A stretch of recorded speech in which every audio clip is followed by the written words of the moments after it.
Hello students, welcome to EPG Pathshala. I am Professor Vibhuti Patel, Head of the Department of Economics of SNDT Women's University. And today I will discuss with you growth of contemporary women's movement in India.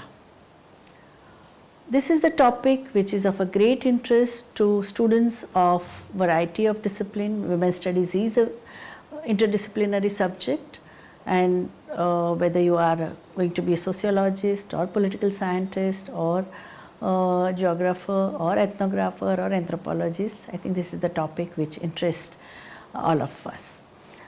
Genesis of contemporary women's movement lay in the emergency rule or the radicalization of Indian politics in the late 60s. Rebellious mood of the youth, poor peasants, marginal farmers, educated Dalit, tribal band and women, industrial working classes found its expression in formation of non-party political formations as well as innumerable special interest groups addressing themselves to the needs and demands of local masses. Macro political processes were also finding major shifts in their rhetoric as the protest movements of the subaltern masses had taken militant paths guided by different political ideologies. Indian state faced major political challenge in the form of Naxalbari movement, Sampurna Kranti movement led by Jayaprakash ji. There were West Bengal, Andhra Pradesh, Bihar, Punjab were in turmoil. In Gujarat, we had a middle class mass upheaval called Navnirman movement against corruption, price rise, unemployment, speculation, hoarding, black marketing in 1974.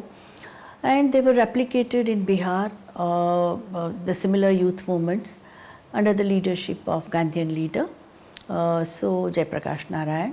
Unprecedented strike of the railway workers which paralyzed Indian economy for quite some time was a proof of the political power of collective strength of the working class, and also tribal people struggles were also coming against the destructive development which served the interest of kulaks, moneylenders, contractors, bootleggers, indigenous industrialists thriving on the barbaric means of surplus extraction.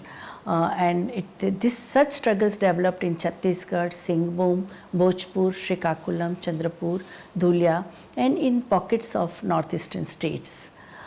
In response to 1974 drought, which paralyzed the normal agricultural activities, the tribal masses in Dhule district, they had a long march and they demanded employment guarantee, and the government of Maharashtra came up with the employment guarantee scheme, which is the mother of MG Narega now. The historic demand has also revolutionized the thinking of development workers about responsibility of the state at the time of economic crisis. And this provided the backdrop of new radicalization among women.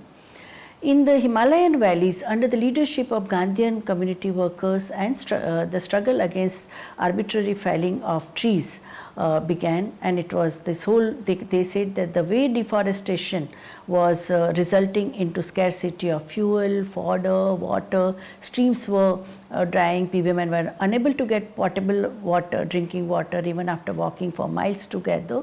The contractors were indiscriminately cutting the trees. The men folk were employed, were daily wage earners to cut the trees, and women said that this was creating massive destruction of in the Himalayan valley, and they started a movement called Chipko. And this Chipko movement also where women hugged the trees when their adversaries made ferocious effort for felling the trees. In Maharashtra, women activists and women intellectuals, they involved in various progressive movements. They took initiative in forming a united front called Anti-Price Rise Women's Committee in the early 70s. They organized direct action against the culprits, that means hoarders and black marketeers who were not getting, and the man-made scarcity was created of essential goods. Thousands of poor and lower middle class women joined struggle under the leadership of seasoned and able women from the left and socialist background, Mrinal Gore, Alyatai Rangnekar, Manju Gandhi, Tara Reddy and Prabha Tai. They made their special mark in the eyes of the masses, as a result of which their unique ability to reach out to women of different class backgrounds. Their intellectual self-sufficiency, ability to relate to micro issues and macro political reality, a simple lifestyle, non-bossy nature provided role models to the younger generation of women who were getting into women's liberation activities, and of all political hues women were getting interested. Around the same time, the Women's Liberation Movement Coordination Committee was formed in Pune, and this had even larger socio-political and cultural base, as right from young educated women, women professionals, women writers, women teachers, industrial working class women, unorganized sector women workers, temple prostitutes, devdasis, tribal women participated in their deliberations and special interest groups, and they highlighted their demand. Stree Mukti Sangatna was a mass-based organization, was formed in Bombay. In Hyderabad, we had a progressive organization of women who waged anti-dowry campaign and against violence against women. In Delhi, the new leadership among women evolved from the radical students movement and the democratic rights movement. Individual women in different political groupings all over India were feeling discontented about patriarchal bias in their organization, but they came out openly against it only after the emergency rule got over. These were the independent, self-determining, democratic movements which questioned all hierarchical structures, whether they were based on caste or religion or class. In India, young people of that period had not participated in the dreams of nationalist movement.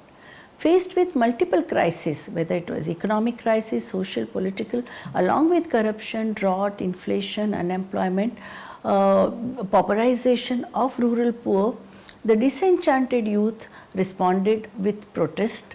They also widespread open discontent was expressed in action, and consolidation of action developed into powerful social movements and powerful social organizations throughout the country. These movements raised number of diverse issues such as land rights, wages, employment, security at workplace, potable drinking water, destruction of nature, mother nature, oppression and exploitation of Dalits, the untouchables, the working masses, problems of them. And many women participated in these larger struggles with enthusiasm, with responsibility, and also with creativity. UN Declaration of 1975 as an International Women's Year coincided with emergency rule in India. At one level, official programs were talking about women's development, and on the other development, all those who were taking up real issues of women, they were behind the bar. In 1977, in the post-independence period, we had a strong democratic rights movement. Women swung into action. They broke their silence. Atrocities committed against women during emergency were openly documented and reported in the press. These atrocities struck chord in most women's own experiences of life in the family, because there was a violence outside, there was violence within the family, in the streets, in the workplace, and in the political groups. The culmination of this process was reached in 1980, when many women's groups, they took to streets to express their solidarity for a young teenage tribal girl, Mathura, who had experienced rape in front of villagers by the uniformed policemen. Discussion forums, seminars, serious articles, they were also, for the first time, women's issues got fancy of popular media, mainstream media. and they discussed women's problems, their indignity. Women started acquiring new language, organizational platform, collective identity and legitimacy, which they did not have earlier. The major watershed came with the Status of Women's Committee's report being debated in a public platform. The report named Towards Equality was debated in the Parliament of India in 1974 when it was ready. The scholars were of an interdisciplinary perspective. The Parliament of India debated it, and it received tremendous response from decision-making bodies, state apparatus and print media. The shocking revelations and shocking description of Indian women's reality, which manifested in declining sex ratio, declining work participation, very high rate of female mortality and morbidity, and marginalization of women from larger economy, and also discriminatory personal laws were discussed in the report with hardcore evidences, because the committee members had travelled throughout the country. But the report failed to throw any light on violence against women in civil society and by the custodians of law and order. That was the major limitation of Towards Equality report. The major achievement of the report lay in the policy decision taken by the principal research bodies such as Indian Council of Social Science Research, ICSSR, to provide financial support to scholars committed to women's cause or to conduct research into the problems faced by Indian women in the poverty groups.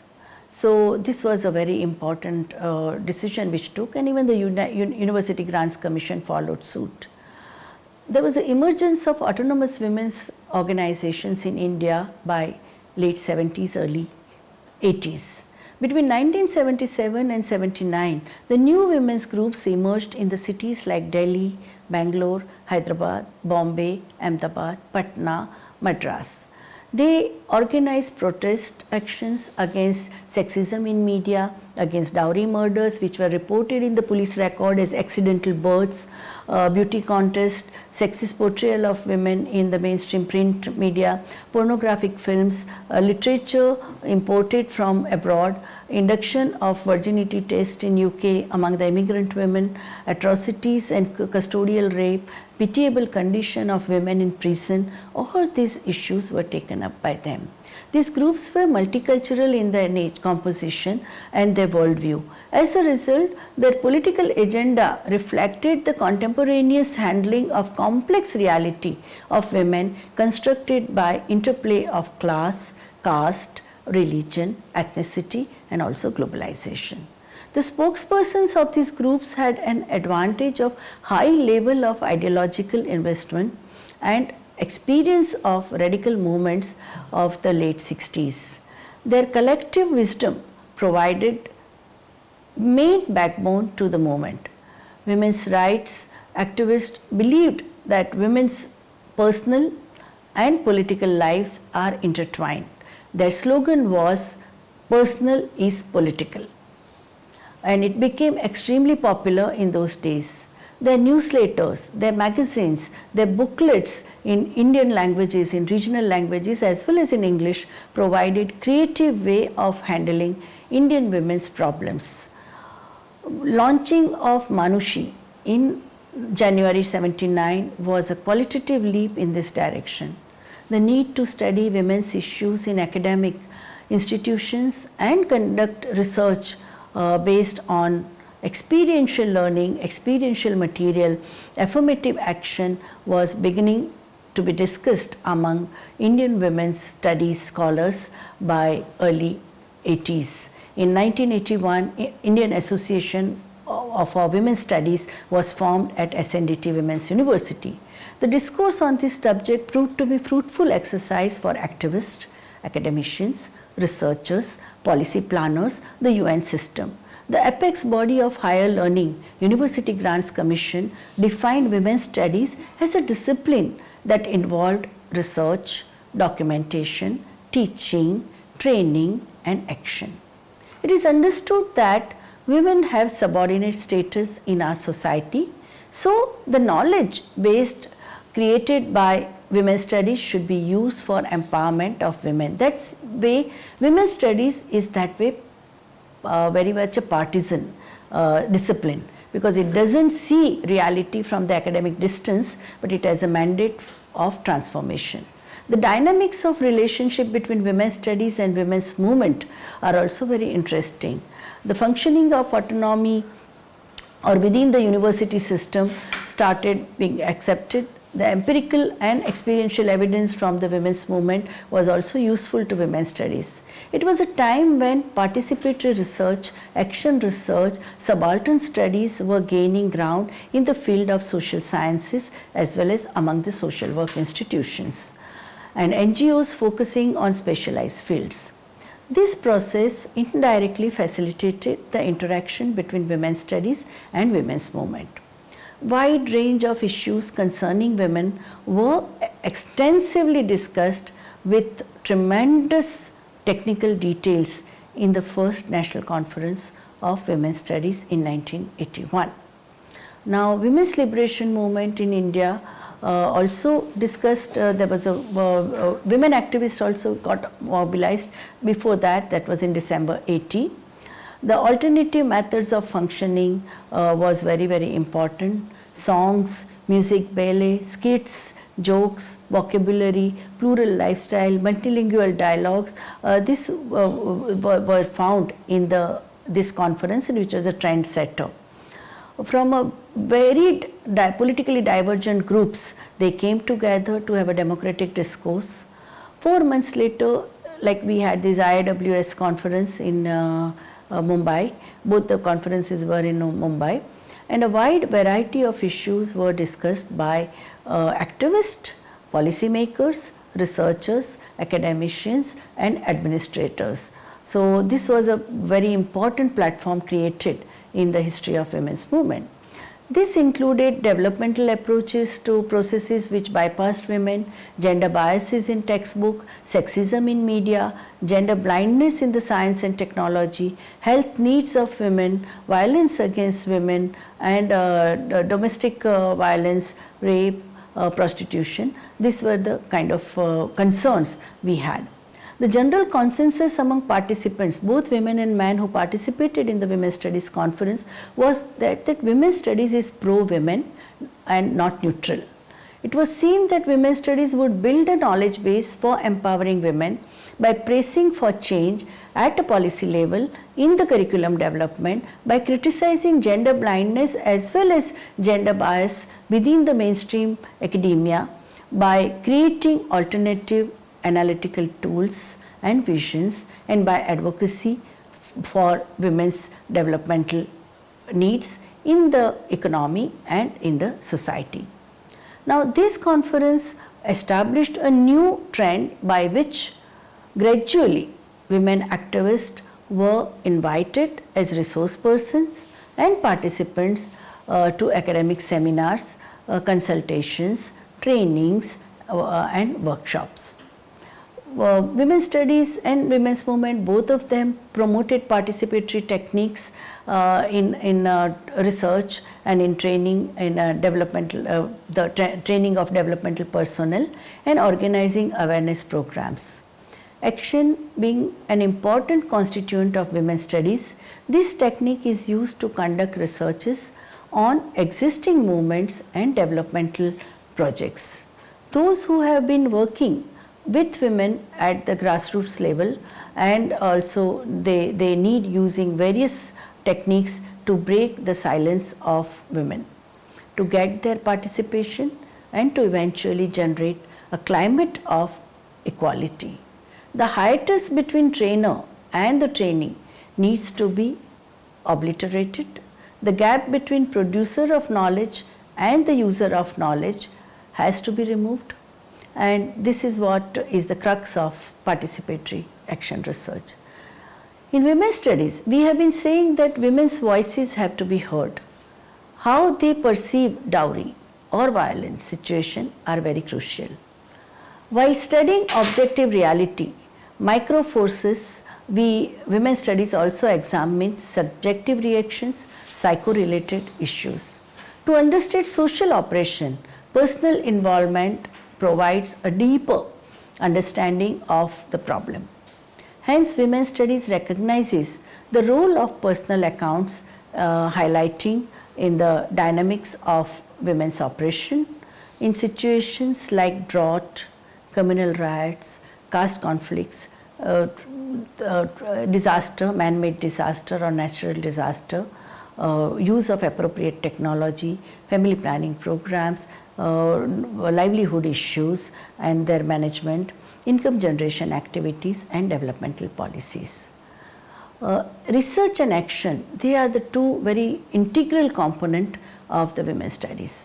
During 1975 to 85, during that decade, government throughout the Ministry of Labour or Rural Development, Social Welfare and the UN system sponsored studies initially for the academics, which might have resulted into a very, very important contribution. Simultaneously, the growth of grassroots movements and the autonomous working women's groups organizing campaigns and lobbying for political action, a necessity to study the problem with participatory perspective arose.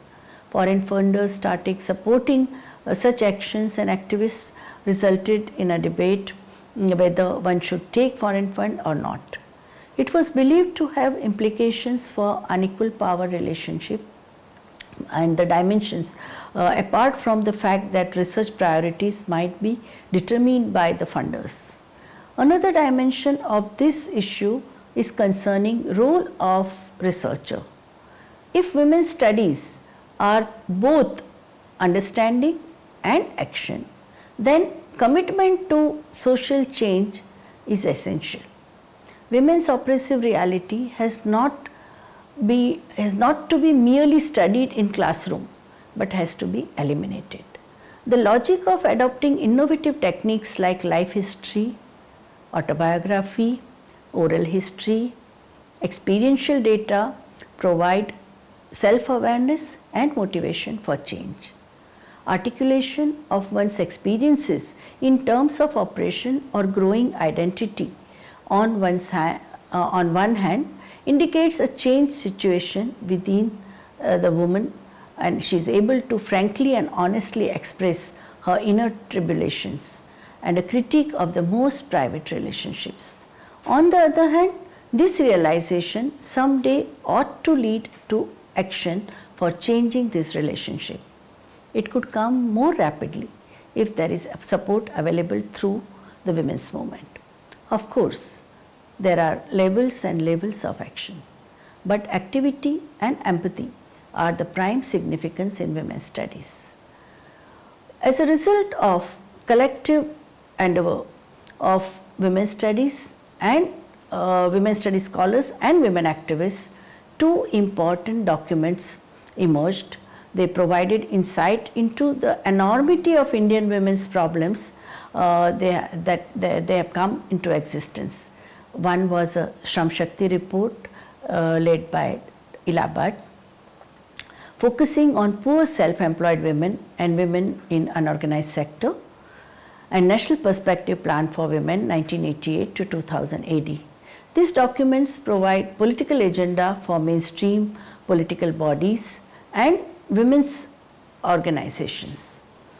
Shram Shakti report was a watershed because it brought women in informal sector center stage.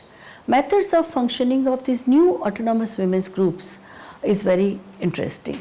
Most of the women who took initiative in formation of new women's groups were extremely averse to authoritarian structures within the family, in the educational institutions, in the religious organizations and society at large, as all of them did not allow women critical thinking and a space to grow as independent, cerebral, politically aware and human beings.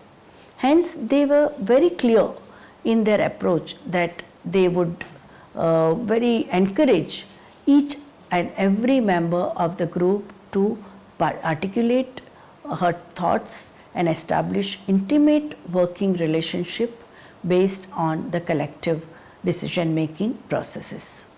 Initially, this method proved very effective in creating new cadre of women who were intellectually enlightened, politically articulate, well informed and supportive to each other within their small groups, as there were no male political bosses to curb their initiative or make them rot only in the routine activities of fundraising, translating, typing, posting, cleaning and cooking for the members of their group. So this liberating aspect created, like such groups were created in Madras, Bangalore, Hyderabad, Bombay, Pune, Delhi, and they brought out documents, declarations, manifestos, position papers, pamphlets, and they reproduced whole lot of documents from women's liberation movements in several other countries and containing debates which had direct bearing on our situation. They had tremendous urge to reach out to more and more like-minded women.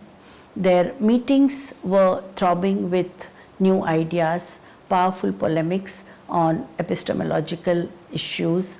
At the same time, they reflected deep concern for immediate problems of women, as they believed that women's issues needed to be taken up on a day-to-day basis. And patriarchal power needed to be challenged in both personal life, because women were mainly in the care economy, political spheres of life. So personal and political both were to be dealt with simultaneously. They started work on individual women, solidarity work for the mass movement, united front work on an issue-to-issue basis. But at the same time, they were committed to maintaining their own political autonomy and organizational identity and independence. These groups kept in touch with each other by circulating their leaflets, their newsletters in English and regional languages, mimeographed documents. That time cyclostyling was the name of the game. They were exchanging correspondence. They functioned purely on informal basis, organized meetings in the homes of one of the members or sympathizers. Between 1977 to 1980, these 3 years, only in Maharashtra, the news culture of exclusively women's workshops, women's meetings, women's conferences, women's gatherings and their melas. These women were of politically diverse views. They were invited. There was no sectarianism. And as these gatherings were multi-class and multi-caste within the matrix of Brahminical Hinduism, women pursuing different occupations, right from agricultural laborers, BD workers, industrial working class women, students, teachers, writers, journalists, researchers, white collar employees from the organized sector or the public sector enterprises, they all took part in these meetings. So in these gatherings, they shared their experiences and they put forward their demands. I would like to conclude by stating that though the process was not so smooth, like when such a complex groups they met each other, the nationwide anti-rape campaign in 1980 resulted into emergence and proliferation of autonomous women's organizations in several cities and towns of India. These groups such as Forum Against Oppression of Women in Mumbai, or Saheli in Delhi, or Stri Shakti Sangatna in Hyderabad, or Vimochana in Bangalore, Pennurimai Ayakkam in Chennai, managed to get tremendous publicity in print as well as audiovisual media, because at that time violence against women was the most sensational and the newest issue. Family members, especially fathers and brothers of women victims of domestic violence or dowry harassment, they flooded women's groups. Later on, the women victims started approaching these groups on their own. While doing agitational and propaganda work against series of rape cases in the custodial situation, domestic violence and dowry harassment, these groups realized that only agitational work or street fighting will not be enough. to work on a sustained basis and to take care of rehabilitative aspect of violence against women, it was important to evolve institutional structures for support to women victims and women survivors of violence based on feminist principles of solidarity, mutual counseling, sisterhood, so that they can have a collective strength. Criminal legal system in India was made inevitable for these groups to establish rapport with the police for an immediate redressal to the victims of violence. Condition of women in the remand homes, Nari Niketans, prisons were so repugnant and barbaric that they could not be trusted for women's rehabilitation. In fact, many women who suffered at the hands of such institutions approached new women's organizations. Women activists had to deal with the attitude of victim baiting and also double standards of sexual morality, sexist remarks, sick humor from the staff of the police, legal apparatus and the public hospitals. At each and every step they encouraged class, caste and communal biases. This resulted into confrontation between women's groups and the established institutions. But in course of time, they realized that it was necessary to suggest concrete alternatives in terms of legal remedies, legal reforms, methods of interventions, staff training for attitudinal changes of these public servants, and for public education, literature written in convincing style was a must, so popular writing was important. Audiovisual material for reaching out to more and more people was necessary. Professional bodies and educational institutions were approaching these women's groups for understanding of women's question. In this context, special interest groups focusing on agit propaganda issues, advocacy issues, media monitoring, generation of resource material for consciousness raising, creation of cultural alternatives, street theatre movement, publications, research, documentation, creation of bookstalls which would promote such literature, legal aid work came into existence during the 80s, got consolidated in the 90s. These groups played complementary role in each other's development. Thank you.